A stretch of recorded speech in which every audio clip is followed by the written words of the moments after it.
Hey folks, welcome back to my channel. Thank you so much for coming back. I appreciate having you here. Listen, if you guys didn't watch the first line video, then you probably don't know that this video is really, it's an extension of the first. That is, I did the whole thing at one time, and then during editing, I realized it was just getting way too long.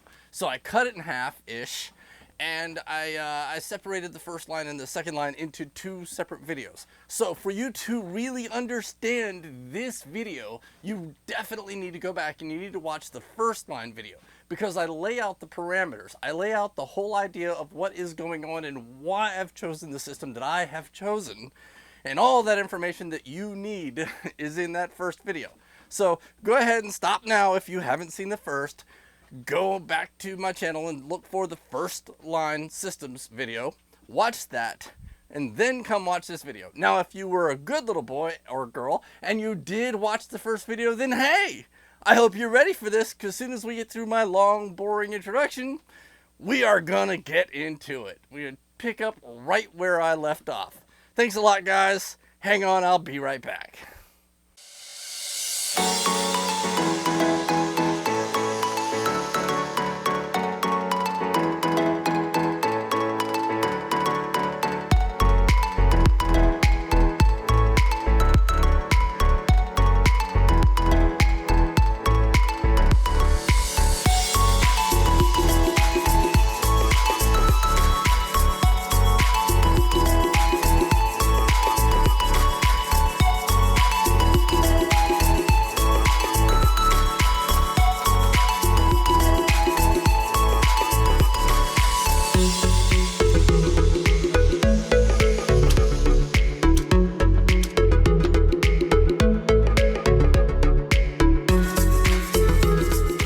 So this is my second line gear.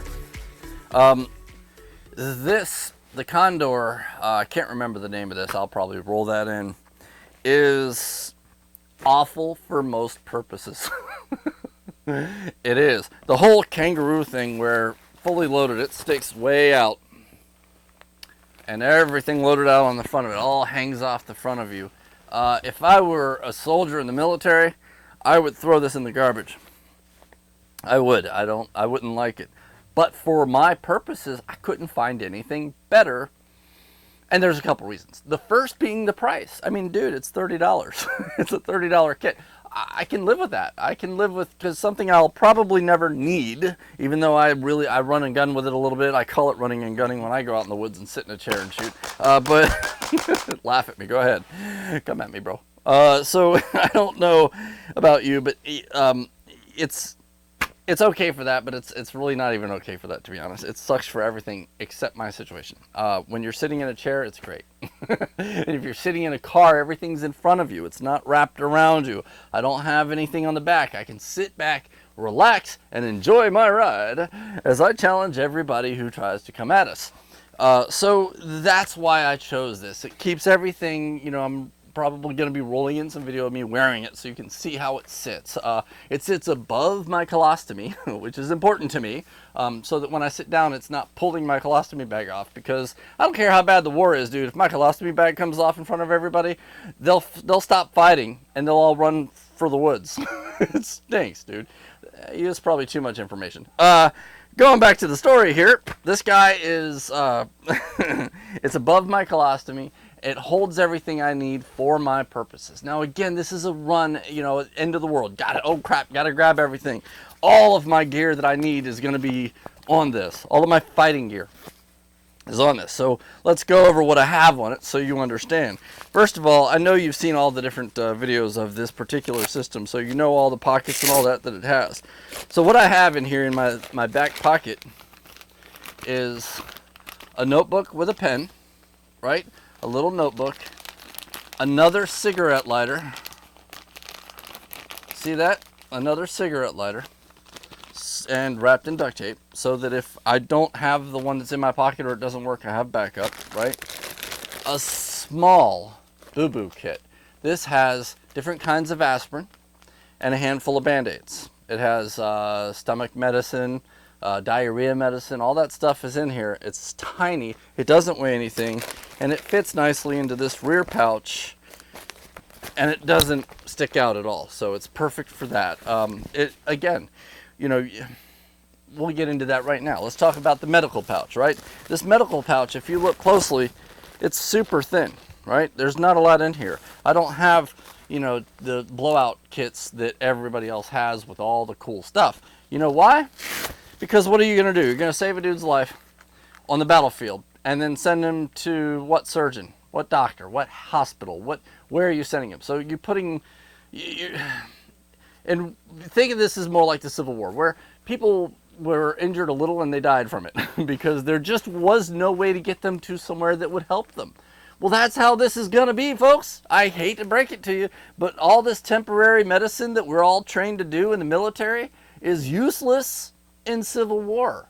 All you're doing is prolonging and extending the pain of the guy who's dying because there's no secondary, you know, medical facility. There's nowhere to take them. You triage them. Great. Then what? So there's no point. So all I keep in here is some rubbing alcohol, a couple of different, medical patches to, for heavy bleeding. It's for heavy bleeding. That's all it is. What do you call those things? The ABD pads. There's a couple ABD pads in here, but it's small, it's thin, it's light, it's in plastic so it doesn't get destroyed. And an emergency blanket in case everything goes crazy. And that's it. That is my medical kit. Now, I do have another part to it, but I'll show you that in just a second. So all that goes in here, and it doesn't take up room on my side. When I close my arm, you can see that it doesn't really get in the way. On the other side, I do have a tourniquet just in case there is a way to deal with that, or if there's something we can figure out. So I have a tourniquet on my bag, on my vest, but it's not likely going to ever get used. Okay, moving down from there, gloves. These are the pig gloves. I love these things. They're so comfortable. Now they don't endure very well. They're really not the long-lasting gloves that everybody wants, but you do need gloves in this situation.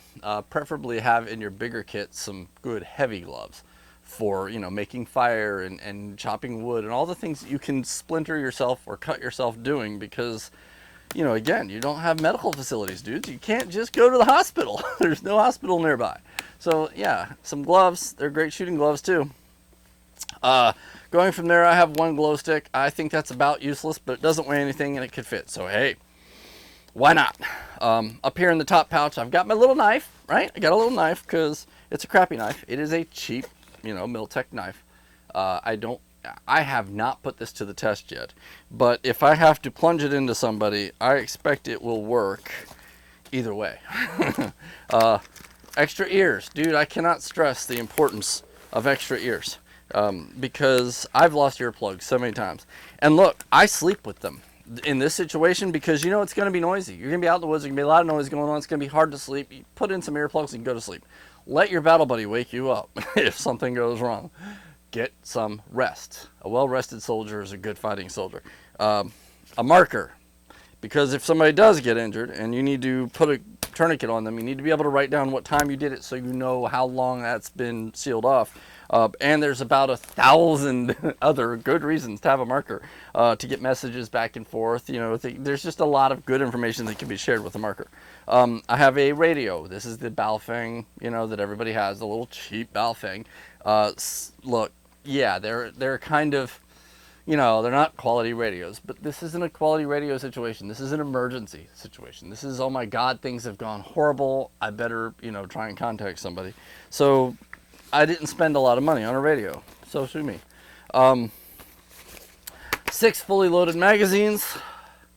Gotta have 6 mags. No, you can have as many mags as you want, but I'm a believer that in this scenario, if you are traveling from your home to your bug out place, you might go through all 6 of those, dude, because you might have to fight your way there. That would suck, but it could happen. So I have them in there. I didn't mention the little shears, but I think that was pretty obvious, right? I mean, come on, dudes. So check this out. 2 mags for my handgun with a Henning group extensions, right? So, dude, if you haven't checked out the Henning Group extensions, check them out. I did a review on them. I love these things. I absolutely love them. They look cool and they work great and they have been flawless. So, by all means, check out the extensions. But it allows you to carry a few extra rounds without having to carry a lot more magazines. This, I spray painted the top because the pink had to go. It's mace, dude. It's pepper spray. It's just a cheap bottle of pepper spray because in this scenario, there's a good chance that you don't want to actually kill everybody you come across, right? But you might come across times and situations, animals or whatnot, that you don't want to open fire on. A little pepper spray will do the trick. So I just painted the top so that it's when it's sitting in here, you can't see it. A bright flashlight. Yeah, a bright flashlight. That is, you're going to want that for your camp area, and you're going to want that for other scenarios, but I like to keep a bright flashlight in my gear. And the ubiquitous multi-tool. It's a cheap one. I'm not going to spend $200 on a multi-tool for a kit that is probably never going to be needed because I'm just too old and busted up to be fighting combat. So again, you know, if you plan on being an operator, yeah, get a good one. But if you don't, man, get a cheap one. It'll do enough. It'll get you there, okay? And really, that's it. That is all for this kit. It's not that much, man. You don't need all that gear. Don't overdo it. Everybody wants to overdo it. Don't. So look, guys, this was a long video, and I'm very sorry for that. I appreciate you guys coming along. Thank you so much. If you have any questions, if you want more information, different scenarios for different people, hey, hit me up, man. I'm always open for it. Thanks a lot, guys. I love you. See ya.